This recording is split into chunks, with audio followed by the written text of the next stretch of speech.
জানতে চাই উলম্ব ঝুলের মান। তো সেই উলম্ব ঝুলের মান হচ্ছে অ্যাকচুয়ালি কথাটার গাণিতিক প্রকাশ s cos θ। ওই যে আমরা যে একটা সমকোণী ত্রিভুজ আঁকিয়েছিলাম না, মনে পড়ছে? সেই সমকোণী ত্রিভুজের এই যে তির্যক, অর্থাৎ আমাদের ছিল কি লম্ব, মানে লম্ব বাই এটাকে যদি আমি ভূমি এর প্যারালাল এইটা, তাহলে এটা কোণ, এটা লম্ব, এটা ভূমি, এটা কি প্রতিভুজ, এটা ডব্লু, এটা হচ্ছে কি W C plus W Y, তাহলে ভূমি বাই প্রতিভুজ cos θ। সেই cos θ মানই হচ্ছে এটা। আমরা cos θ ব্যবহার করব না, আমরা লিখব যদি কখনো উলম্ব ঝুল আসে s হচ্ছে সর্বোচ্চ ঝুল, তার সাথে হচ্ছে W C plus W Y by W ব্র্যাকেটের ভেতরে এই কাজটা করে নিয়ে তার সাথে সর্বোচ্চ ঝুলের গুণফল করলেই আমার তির্যক ঝুল বা উলম্ব ঝুল পাওয়া যায়। বোঝা গেছে? অনেক সময় প্রশ্নে উলম্ব ঝুলের উপস্থিতি দেখতে পাওয়া যায় সেই ক্ষেত্রে। এখন দেখো যে তোমাদের প্রবলেম সলভের ক্ষেত্রে জটিলতা অবস্থা বা কারোর বুঝতে অসুবিধা হয়েছে এমন কোনো জায়গা আগে আছে কিনা সেইটা নিরসন করে আমরা পরবর্তী স্টেপে চলে যাব। রুম প্র্যাকটিসে কারোর ক্ষেত্রে যদি যেগুলো দেখেছি আমি সেই জায়গাগুলো আয়ত্ত করতে যে জটিলতায় পড়া গেছে কিনা, যদি পড়ে থাকো তাহলে সেটা কি এটা জিজ্ঞাসা করে আমার কাছ থেকে ক্লিয়ার হয়ে নাও।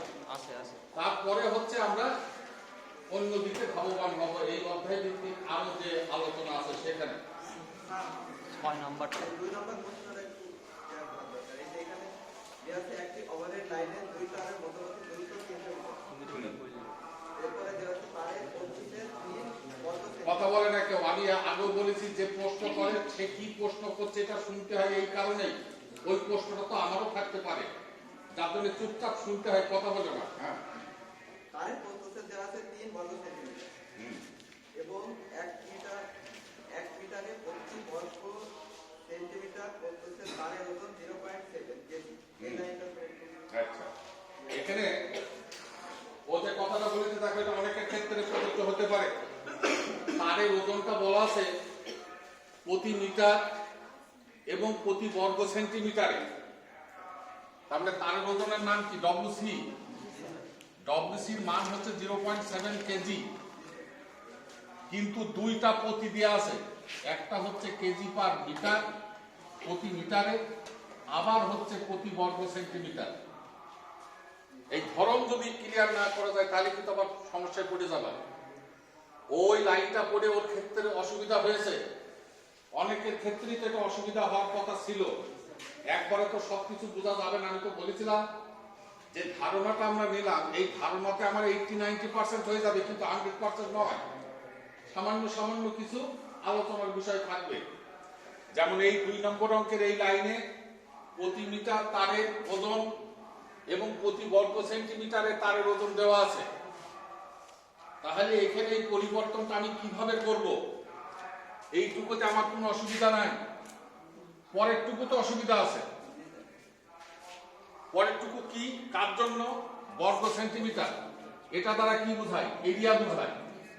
তাহলে আমাকে আগে দেখতে হবে এটা কার কথা? পরিবাহী। তাহলে পরিবাহীর ক্ষেত্রফল কত? পরিবাহীর ক্ষেত্রফল আমরা যদি অঙ্কটা ধারাবাহিকতা করি তাহলে মানে সেখান থেকে এ কিন্তু আমার পাওয়া হয়ে গেছে 3 বর্গ সেন্টিমিটার। দেখো অঙ্কের ভেতরে বলা আছে। তাহলে পরিবাহীর ক্ষেত্রফল A is equal to 3 centimetre square. এইবার আমি কি করব? অতএব WC 1 বর্গ সেন্টিমিটারে 0.7 কেজি, তাহলে আমার কত? তাহলে WC চেঞ্জ হয়ে যাবে 7 KG per centimetre square into area. 0.7 KG per centimetre square into 3 centimetre square, 2.1 KG. মিটারের জন্য তার কোনো চেঞ্জ হলো না। বোঝা গেছে কথাটা? আবার এই ক্ষেত্রে অনেক সময় সেন্টিমিটার স্কয়ার না বলে বলতে পারে প্রতি 100 মিটার তারের ওজন, 100 মিটার তারের ওজন, বা বলতে পারে 1 কিলোমিটার তারের ওজন। কিন্তু এটা কিন্তু আমার কাজে ব্যবহার করতে পারবো না, ওটাকে আমাকে প্রতি মিটারে নিয়ে যেতে হবে। এইগুলো ছোটখাটো পরিবর্তন, যেগুলো খুব কঠিন বিষয় না, একটু মনোযোগী হলে জিনিসগুলোকে ধরা যাবে। বোঝা গেছে কথাটা? তাহলে ওর প্রবলেম এটা ক্লিয়ার হলো। এখন আমি বলতে চাচ্ছি যে জিনিসটা সকলের জন্য, তো তাহলে তোমরা কি রুম প্র্যাকটিস এইভাবে করেছিলে কিনা? এই লাইনটা তো প্রশ্ন আকারের আসার কথা ছিল, যে এই লাইনটা তো আমার কাছে ক্লিয়ার না, যে লাইনটা কি ভাবার্থ ব্যক্ত করতে চাচ্ছে। এখানে আরেকটা প্রশ্ন দেওয়া আছে এরকম যে একটি ওভারের লাইনের দুটি সাপোর্টের মাঝের দূরত্ব 250 মিটার, তারের প্রস্থ 2.5 বর্গ সেন্টিমিটার এবং প্রতি রানিং মিটারে প্রতি বর্গ সেন্টিমিটার প্রস্থ তারের ওজন 0.6 কেজি। প্রশ্নটা কোথায় তোমার? স্যার এই যে এই লাইনটাই রানিং মিটার 1 মিটার একই ভাবার্থ। আমি বলছিলাম দেখছি প্রতি রানিং মিটার প্রতি বর্গ সেন্টিমিটারে তারের বিষয় দিয়ে আছে। প্রতি রানিং মিটার মানে 1 মিটার। হ্যাঁ অবশ্যই, প্রতি বর্গ সেন্টিমিটার বলা আছে, এই দিয়ে গুণ করে নিতে হবে ওকে। আরে বইকে কি করছো? আমি বইকে জিজ্ঞাসা করবো না, বই কি করছো ওটা আবার বইয়ের বিষয় না। বই পণ্ডিত হয়ে যায়নি, আমাকে পণ্ডিত হইতে হবে। আমি কি বুঝছি সেই অনুযায়ী। বোঝা গেছে কথাটা? প্রতি রানিং মিটার, অনেক সময় ছেলেরা ধরতে পারে না যে রানিং মিটার আবার কি জিনিস। রানিং মিটার আর 1 মিটার আমরা যেটা শিখেছি দুইটার ভাবার্থ একই, কিন্তু আরেকটা যে কথা বলেছে প্রতি বর্গ সেন্টিমিটার, ওর জন্য তার পরিবর্তন হয়ে যাবে। অর্থাৎ এটা যেমন দেখালাম এরিয়া দিয়ে গুণ, ওখানেও এরিয়া দিয়ে গুণ হবে।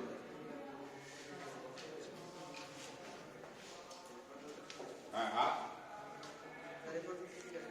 এবার অন্য কারণ দেখো।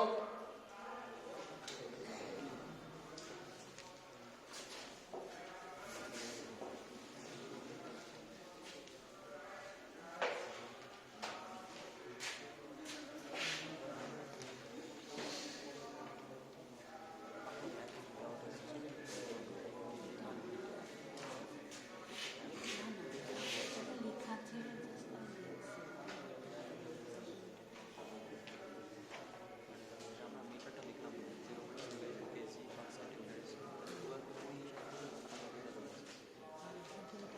কেজি আর মিটার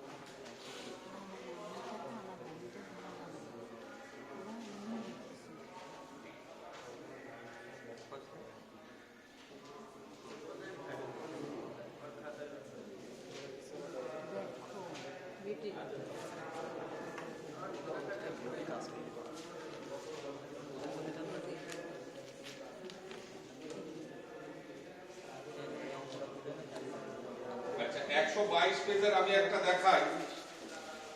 122 পেজের 17 নম্বর। একটু পিছনের দিক থেকে অঙ্কটা জবাব আসবে, তার জন্য আমি এটা দেখাচ্ছি, একটু খেয়াল করবা সকলে। 122 পেজের 17 নম্বর। একটি ট্রান্সমিশন লাইনের নিম্নলিখিত তথ্যাদি দেওয়া আছে, ফ্যাক্টর অফ সেফটি নির্ণয় করতে হবে। অর্থাৎ তাদের নির্ণয়ের প্রশ্ন কিন্তু সব কিছু ভুল না। SF is equal to what? Safety factor মানে আমার অবশ্যই এই দুইটা জিনিস জানা থাকা লাগবে, একটা হচ্ছে BS আর একটা হচ্ছে P। যতক্ষণ আমি জানতে না পারবো আমি সেফটি ফ্যাক্টর বার করতে পারবো না। মানে আস্কিং কোশ্চেনস এর এগেইনস্টে বলছি যে সেফটি ফ্যাক্টর বার করা মানেই বা নির্ণয় করা মানেই অবশ্যই আমার BS এবং T এই দুইটা হিসাব নিকাশের মান যদি আমার জানা না থাকে আমি কখনোই সেফটি ফ্যাক্টর বার করতে পারবো না। তাহলে থাকলো এটা। তথ্যাদি কি বলছে? স্প্যান 200 মিটার, তাহলে এল এর মান হচ্ছে আমার 200 মিটার। তোমরা পরে পরীক্ষার হলে শুধু এল লিখবে না, এল কিন্তু আমাদের স্প্যানের প্রচলিত অ্যালফাবেটিক্যালি প্রকাশ নয়। তুমি লিখবা স্প্যান, ব্র্যাকেটে লিখবে এল, যার মান 200। কারণ অনেকে এটাকে এল দিয়েও প্রকাশ করে, অনেকে আবার এটাকে এম দ্বারাও প্রকাশ করে, ছোট হাতের এল। যার জন্য যেহেতু প্রচলিত অ্যালফাবেট নয়, যার জন্য সরাসরি এল না লেখাই ভালো। যদিও হয়তো এক্সামিনার ধরবে, কিন্তু আমার অভ্যাসটা থাকতে হবে যেটা প্রচলিত অ্যালফাবেট না তার পরিচয় দিয়ে দেয়া। কথা বুঝা গেছে? পরিবাহী প্রস্থচ্ছেদ 1.2 বর্গ সেন্টিমিটার, এরিয়া হচ্ছে 1.2 সেন্টিমিটার স্কয়ার। তাহলে আমরা বলেছিলাম ডি বার করে নেব √a × 4/π। একদম ক্যালকুলেটর চাপ দাও, 1.2 × 4/π।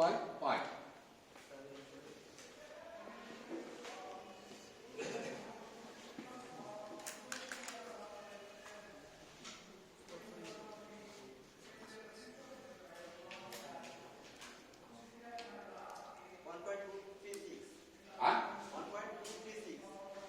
1.236 কি এত সেন্টিমিটার। Good. এরপরে বলা আছে পরিবাহীর ওজন 2 কেজি পার মিটার। পরিবাহীর ওজন তাহলে WC 2 কেজি পার মিটার। তারপরে বলা আছে উলম্ব ঝুল 4 মিটার। উলম্ব ঝুলি লিখলাম নিজেদের চেনা জানার জন্য।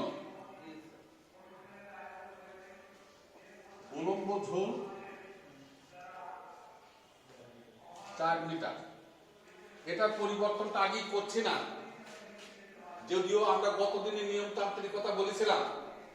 এর পরিবর্তনটা একটু পরে করব, একে কাজে লাগাবো একটু পরে।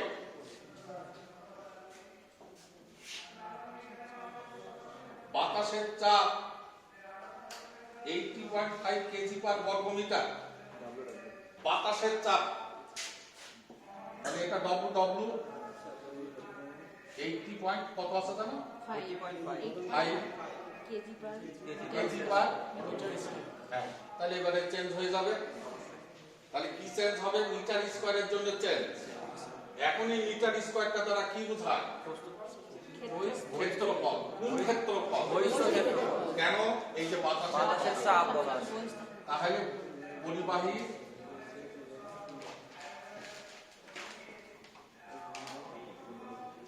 বহিস্থ ক্ষেত্রফল।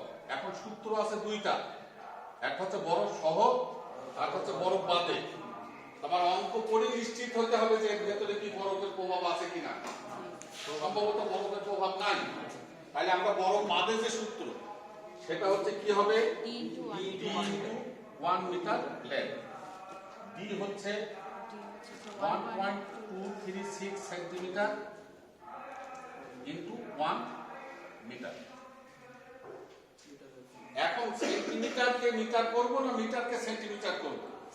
সেন্টিমিটারকে মিটার করতে হবে। এটা অনেক সময় অভ্যাসগত পরিবর্তনে এই ধারণা হয়ে যায় যে মনে হয় সেন্টিমিটারকে মিটার করতে হবে, মিটারকে মনে হয় সেন্টিমিটার করা যায় না। না, কথাগুলো কিন্তু ঠিক না। কারণ এই পরিবর্তন এককে সেন্টিমিটার স্কয়ারে হতে পারে, মিলিমিটার স্কয়ারে হতে পারে, মিটার স্কয়ারে হতে পারে। যার উপরে হবে সেই অনুযায়ী পরিবর্তন করবে। তাহলে এখানে আমার মিটার স্কয়ারের পরিবর্তন, যার জন্য 1 মিটার ঠিক রাখবো, এইটাকে 100 দিয়ে ভাগ করে দেবো। তাহলে 0.01236 মিটার স্কয়ার। বোঝা গেল? আর এগুলো তো না বোঝার কিছু নাই, জাস্ট একটা গাণিতিক বিশ্লেষণ। অতএব W 80.5 KG per metre square into 0.01236 metre square. এবার গুণ করে দেখো কত হয়। 0.995 995 এত কি কেজি। তাহলে আবার এককে মিলে গেল এবং গাণিতিক মানটাও দেখা যাচ্ছে 1 এর কম। তার মানে মোটামুটি আমি ধরে নেব যে আমার ক্যালকুলেশন ঠিক আছে। বোঝা গেল? এরপর ব্রেকিং পীড়ন 4000 কেজি পার বর্গ সেন্টিমিটার। ব্রেকিং পীড়ন এই যে এই জিনিসের একটা মান সরাসরি দেওয়া আছে, 4000 কেজি পার। এটা কি চেঞ্জ হবে নাকি হবে না? চেঞ্জ হবে। তাই কে সেন্টিমিটার স্কয়ার। এটা দ্বারা কি বোঝাবে? প্রস্থচ্ছেদ ক্ষেত্র। হ্যাঁ, বহিস্থ ক্ষেত্রফলের একমাত্র একটা জায়গা কেবলমাত্র বাতাসের চাপ বা ওজনের পরিবর্তনের জন্য প্রযোজ্য। এছাড়া অন্যান্য সকল জায়গায় এটা হচ্ছে প্রস্থচ্ছেদের ক্ষেত্রফল প্রযোজ্য। এই কথাটা মনে রাখলেও অনেক জিনিস ক্লিয়ার হবে। তাহলে অতএব বিএস আসবে আমার 4000 KG per centimetre square into area.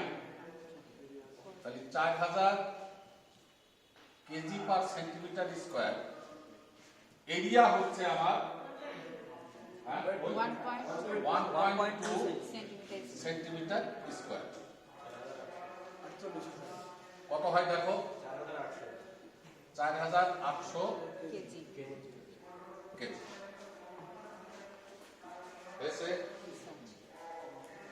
এরপর আমরা মোট ওজনটা একটু বার করে নিই, কারণ মোট ওজন আমাদের কাজে লাগে।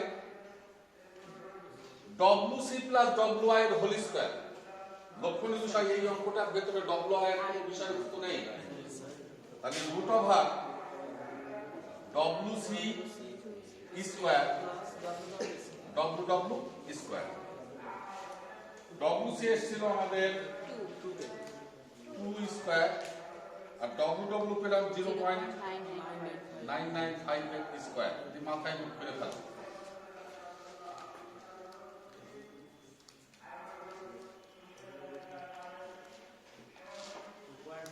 টু পয়েন্ট 2.23 কেজি হয়েছে। যদিও আমি বলছিলাম যে অঙ্কটা একটু পিছনের দিক থেকে আসতে হবে,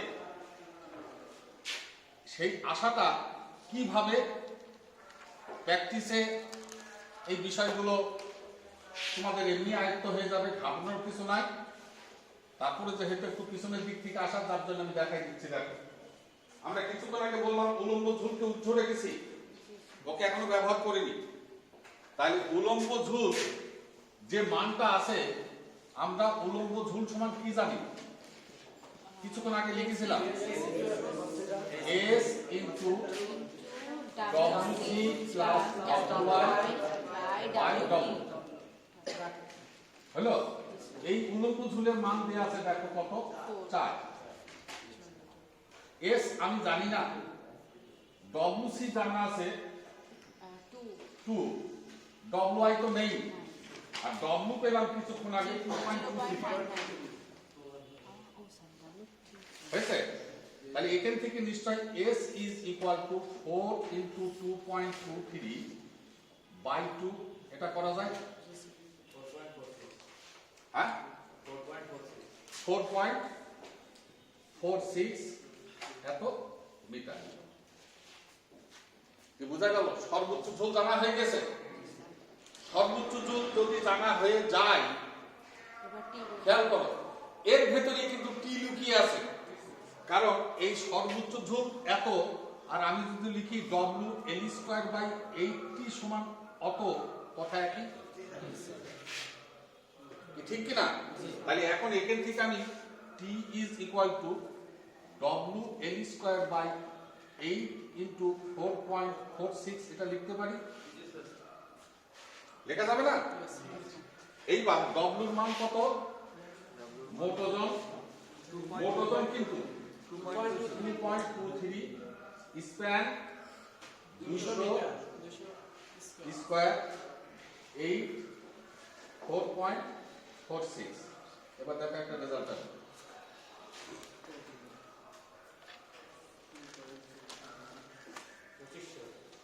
2500 একক কি হবে? 2500 কেজি হলো। এইবার দেখো সেফটি ফ্যাক্টরে যে লুকায়িত তথ্যগুলো ছিল, এবার রেজাল্ট হয়ে যাবে। বিএস হচ্ছে আমরা পেয়েছিলাম 4800 কেজি, আর এ পেলাম কত? কি 2500। এইবার তুমি ভাগ করে দিয়ে দেখো কি দাঁড়ায়।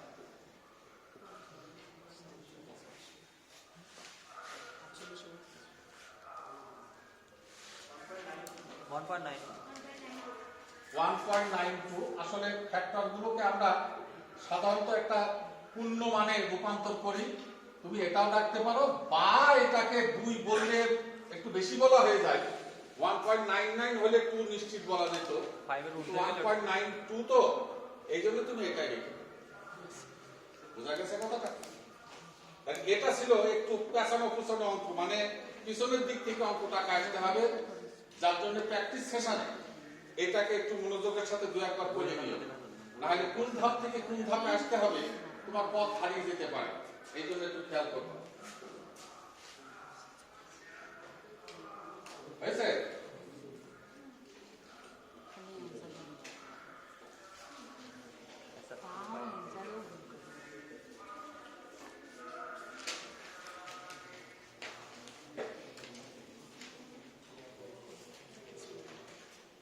আচ্ছা, ঠিক তার পরের একটি অঙ্ক 18, এই অঙ্কটাও একটু দেখাচ্ছি, একটু খেয়াল করো। আচ্ছা, কারো কোনো জিজ্ঞাসা আছে কিনা? হ্যাঁ, আমি আবারও বলছি, এই ইঞ্জিনিয়ারিং জিনিসটাই হচ্ছে প্র্যাকটিস না করলে তুমি প্রশ্নও করতে পারবে না, বুঝতেও পারবে না। এর একমাত্র উপায় হচ্ছে যে সাবজেক্টই হোক, যে অধ্যায় হোক, তোমাকে অধ্যাবসায়ী হওয়ার বিকল্প নাই, এবং টেন্ডেন্সি রাখতে হবে আমি কতটুকু আয়ত্ত করতে পারছি বা বুঝতে পারছি। আন্দাজে মুখস্থ করে উগলাই দেয়া এটা ইঞ্জিনিয়ারিং নয়। এখানে বোঝার চেষ্টা করতে হবে আপনার। হয়তো সবসময় সব জায়গায় ওই বোঝার বিষয়টা আসে না, যার জন্য তখন হয়তো আমরা মুখস্থ করে ফেলি, কিন্তু সর্বক্ষেত্রে নয়। যেমন আমি এই অধ্যায় ভিত্তিক বলছি, এর যে কত অঙ্ক হতে পারে তুমি শেষ করতে পারবা না, যার জন্য মূল জায়গাগুলো বোঝার বিষয়গুলো যেন তারতম্য না থাকে। উলম্ব ঝুলের এটা প্র্যাকটিক্যাল কিভাবে বুঝছো? যখন আমরা ঝুল বুঝি, আরে বাবা, এটা কোনাকুনি ঝুল বলা হয়, একদম কোনাকুনি, এই যে বাহুটা। আর যদি আনুভূমিক ঝুলটা বলতো স্যার? আনুভূমিক ঝুল হচ্ছে তো ওই যে উলম্ব যে ঝুলটা, ওইটাই হচ্ছে আনুভূমিক। তাহলে এটা মুছে দিলাম।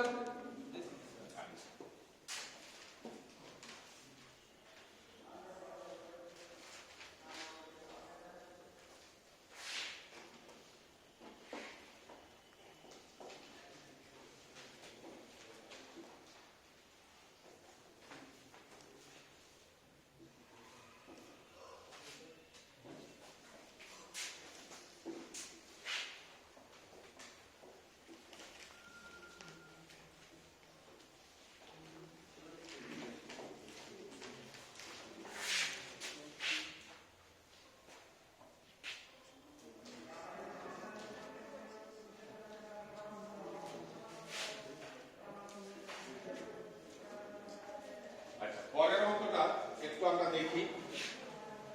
নদীর দুই তীরে অবস্থিত দুইটি টাওয়ারের উচ্চতা 100 মিটার। এই অঙ্কটা একটু মার্কিং করে রাখবে, এই জন্য এই অঙ্কের ভেতরে সমস্যা যেটা চাই বা যেটা বলা আছে, এটা ঠিক আগামীকালকে যখন আমরা অসমতলের ঝুল সম্পর্কিত কথাবার্তার আলোচনা করব, তার অনেকাংশেই এর ভেতরে উপস্থিত। এই ছেলে যেটা ভুল করে সেটা হচ্ছে এই সমতলের ঝুলকে অসমতল বিবেচনা করে অঙ্ক করার প্রবণতা খাতায় তুলে ধরার চেষ্টা করে, যেহেতু প্রশ্ন অনেকটা এক হয়ে যায়। তো সেই বিভ্রান্তিকর অবস্থাটা দূর করবো আমি আগামী দিন। এমত অবস্থায় যেহেতু অঙ্কটা সমতলে আছে, যার জন্য আমি তোমাদেরকে আগে সমতল দিয়ে এটাকে ক্লিয়ার করে দিই, তারপরে আগামী দিন যখন অসমতল আসবে তখন আমরা এই বিষয়টাকে আবার পুনরাবৃত্তি করব। তো নদীর দুই তীরে দুইটা টাওয়ার আছে, এই একটা, এই একটা, এই যে নদী, দুই পারে দুইটা টাওয়ার, এর হাইট হচ্ছে আমার 100 মিটার। লক্ষণীয় বিষয়, এই হাইটের কোনো পার্থক্য নেই, সেম হাইটের দুইটাই টাওয়ারই হচ্ছে আমার 100 মিটার উচ্চতা বিশিষ্ট। যে ভাষাটা বললো তাতে চিত্রায়িত অবস্থা, নিশ্চয়ই এটা না বোঝার কিছু নাই। এবার বলছে টাওয়ার দুইটির মধ্যবর্তী দূরত্ব 250 মিটার, তাহলে নিশ্চয়ই এটা স্প্যান 250 মিটার। এরপরে বলছে পরিবাহী তারের প্রস্থচ্ছেদের ক্ষেত্রফল ও আপেক্ষিক গুরুত্ব যথাক্রমে 0.98 সেন্টিমিটার স্কয়ার। প্রথমটা হচ্ছে ক্ষেত্রফল, তাহলে সেটা কি? এ 0.98 সেন্টিমিটার স্কয়ার। তাহলে আমরা এখান থেকে বিভাগ করে নেব, √a into 4 by pi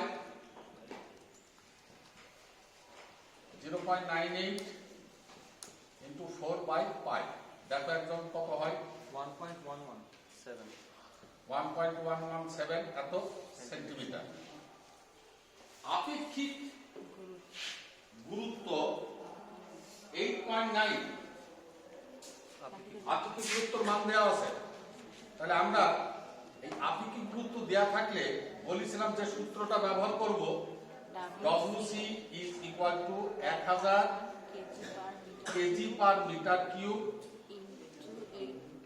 into আপেক্ষিক গুরুত্ব। এটা বলা ছিল আমাদের। তাহলে আপেক্ষিক গুরুত্ব 1000 KG per metre cube 8900 into 8.9, তাহলে 8900 কেজি পার মিটার কিউব। এটা কি বোঝা গেল? এটা গতদিনও আমি বলেছি যে আপেক্ষিক গুরুত্ব সম্পর্কিত কোনো মান যদি থাকে আমরা সেটাকে এই মানে রূপান্তর ঘটিয়ে নেব। এখন এখান থেকে দেখা যাচ্ছে WC এর মান প্রতিষ্ঠিত হলো 8900 কেজি পার মিটার কিউব, কিন্তু এটা তো আমি ব্যবহার করতে পারবো না। আমার একে আবার পরিবর্তন ঘটাতে হবে। কি পরিবর্তন? এই যে মিটার কিউব ঝামেলা পাকাচ্ছে। তাহলে মিটার কিউব দ্বারা কি বোঝায়? আয়তন। কার আয়তন? পরিবাহী। তাহলে আমরা লিখি পরিবাহী আয়তন। তাহলে এরিয়া ইনটু 1 মিটার লেন্থ, এটা পরিবাহীর আয়তন। আর এরিয়া কত? 0.98 সেন্টিমিটার স্কয়ার ইনটু 1 মিটার। ঠিক আছে? তাহলে এখন এটা কিসে আছে? মিটার কিউবে। তাহলে সেন্টিমিটার স্কয়ারকে মিটার স্কয়ার করব, 0.98 into 10 to the power -4 metre square into 1 metre. তাহলে 0.98 into 10 to the power -4 metre cube. তাহলে পরিবাহীর আয়তন জানা হয়ে গেল। অতএব WC 8900 KG per metre cube into 0.98 into 10 to the power -4 metre cube. 0.87 এত কেজি। WC দেখো সিম্পল হয়ে গেল। কি বোঝা যাচ্ছে কথাটা? এটা গতদিনের পুনরাবৃত্তিমূলক আলোচনা। এরপরে বলছে যদি পরিবাহীর পীড়ন, এই রে শুধু পীড়ন বলছে, খেয়াল করে কিন্তু কথাটা। পীড়ন বললে কিন্তু থেমে যেতে হবে তোমাকে, কারণ পীড়ন হচ্ছে দুইজন।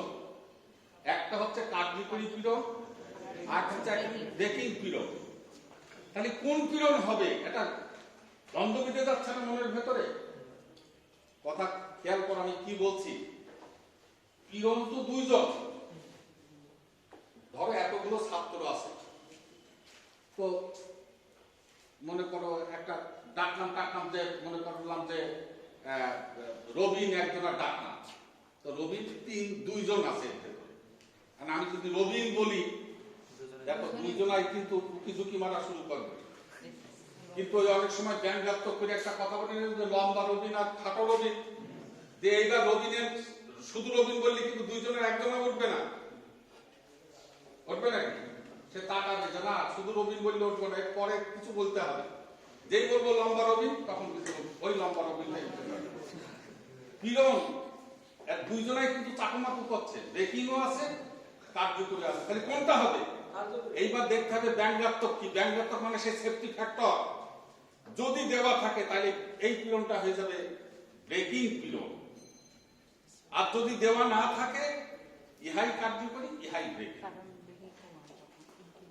কথা ধরতেই পারবে না, শুধু পীড়ন বললে তুমি তো লিখতে পারছো না যে এটাকে আমি বিএস লিখবো না কি লিখবো।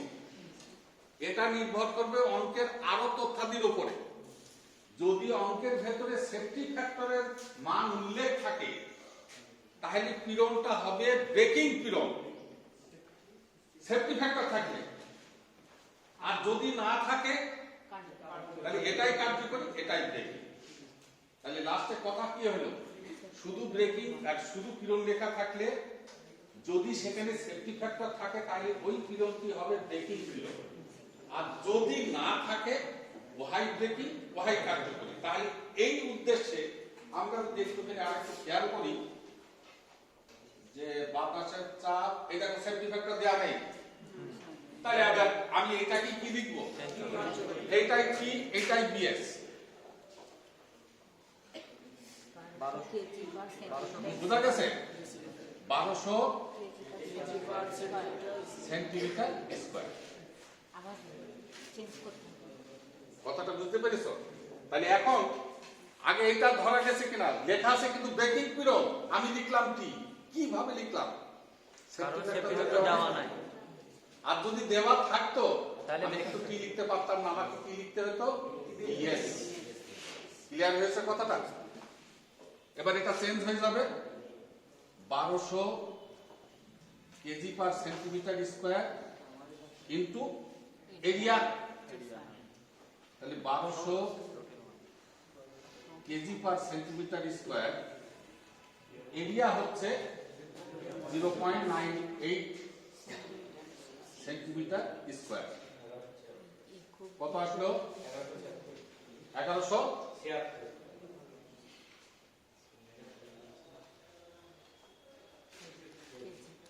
বোঝা গেল কথাটা? এরপরে বলছে বাতাসের চাপ 20 কেজি পার মিটার স্কয়ার। বাতাসের আমরা W 20 KG per metre square, এ তো পরিবর্তন হবে, আর বোঝার না বোঝার কিছু নাই। তাই কে পরিবর্তনটা কার? তাহলে এবার এই ক্ষেত্রফলটা কোন ক্ষেত্রফল? বহিস্থ ক্ষেত্রফল। এখন কোনটা হবে, বরফ সহ না বাদে? বরফ বাদে। তাহলে d ইনটু 1 মিটার। তাহলে d কত আমাদের? 1.117 centimetre into 1 metre, 0.0117 metre square করে ফেললাম। না ওখানে সেন্টিমিটার, হ্যাঁ হইছে, ঠিক করে দিতে একবার। সেন্টিমিটারকে মিটার করলাম 100 দিয়ে ভাগ, তার মানে হচ্ছে 0.0117 দিয়ে হয়ে গেল মিটার, আর ওর সাথে 1 মিটার গুণ, তাহলে 0.0117 মিটার স্কয়ার হয়ে গেল। অতএব ডব্লিউ কি হবে? 20 KG per metre square into 0.0117 metre square. এবার গুণ করে দেখো, 0.223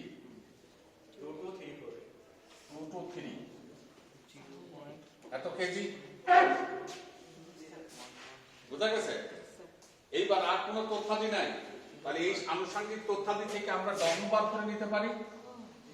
ডব্লিউ নাই, তাহলে root over WC square plus WW square. WC হচ্ছে আমরা কত পেয়েছিলাম জানো? কই স্যার 0.87 কই স্যার এই যে হ্যাঁ 0.87 স্কয়ার, আর WW পেলাম তো 0.223।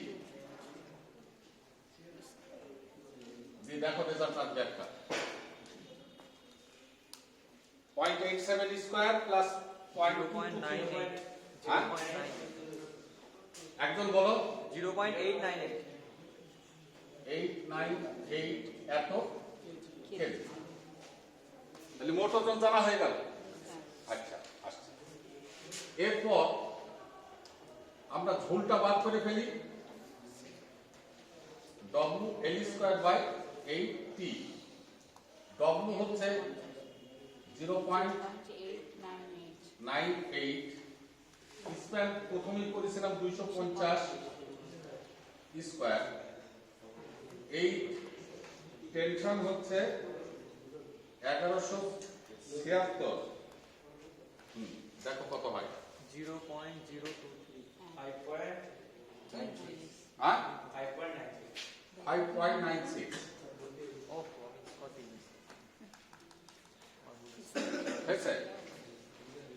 এইবার কি চাচ্ছে প্রশ্ন বলছে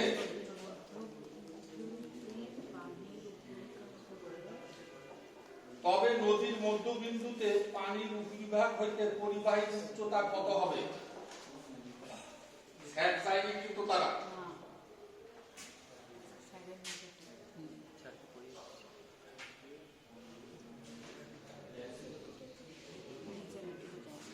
চালাকি অঙ্ক আর কিছুই না। এই মানটা হচ্ছে আমার ঝুল, এখান থেকে এটা 100, তার থেকে যদি এস বাদ দিই তাহলে পানির উপরে ভাগ থেকে পরিবাহীটা কত উচ্চতায় আছে সেটা পাওয়া যাবে। মাইনাস 5 96 দেখো কত হবে। 94.03